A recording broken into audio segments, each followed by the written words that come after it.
2 spoon போதும். Lion date syrup, இதுல iron, fibre, vitamins, நோய் எதிர்ப்பு சக்தி அதிகமா இருக்கு. Lion date syrup.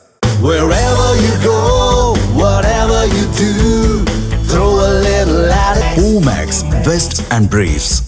தமிழகத்தில் அடுத்த ஆண்டு சட்டசபை தேர்தல் நடக்க உள்ளது. இதனையொட்டி வாக்காளர் பட்டியல் தீவிர சிறப்பு திருத்த பணி மும்முரமாக நடக்கிறது. டிசம்பர் 16 வரைவு பட்டியல் வெளியாக உள்ளது. இந்த சூழலில் அரசியல் கட்சிகளும் தேர்தலுக்கு தயாராகி வருகின்றன. பெரும்பாலான கட்சிகள் தேர்தலில் போட்டியிடும் வேட்பாளர்களுக்கான விருப்ப மனு அளிப்பதற்கான தேதியை அறிவித்துவிட்டன. திமுக, அதிமுக, காங்கிரஸ் சார்பில் அறிவிப்புகள் வெளியிடப்பட்டுள்ளன. இதேபோல தமிழக பாஜகவிலும் விரைவில் விருப்ப மனுக்கள் பெறப்பட உள்ளன. எந்தெந்த தொகுதிகளில் போட்டியிட பாஜகவினர் ஆர்வமாக உள்ளனர் என்பதை அறிந்து அதற்கு ஏற்ப தொகுதிகளை கேட்டு பெற பாஜக தரப்பில் முடிவெடுக்க உள்ளதாக கூறப்படுகிறது. விருப்பமனு குறித்து அறிவிப்பு வெளியிட பாஜக தரப்பில் தாமதமாவதற்கான காரணம் குறித்து அக்கட்சி நிர்வாகிகள் தரப்பில் விளக்கமளிக்கப்பட்டுள்ளது. சட்டசபை தேர்தலுக்கு இன்னும் 4 மாதங்களே உள்ளன.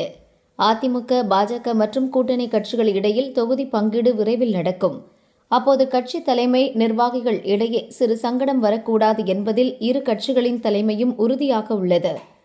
அதிமுகவில் தேர்தலில் போட்டியிட விரும்புவோரிடம் டிசம்பர் 15 முதல் விருப்ப மனுக்கள் பெறப்பட உள்ளன.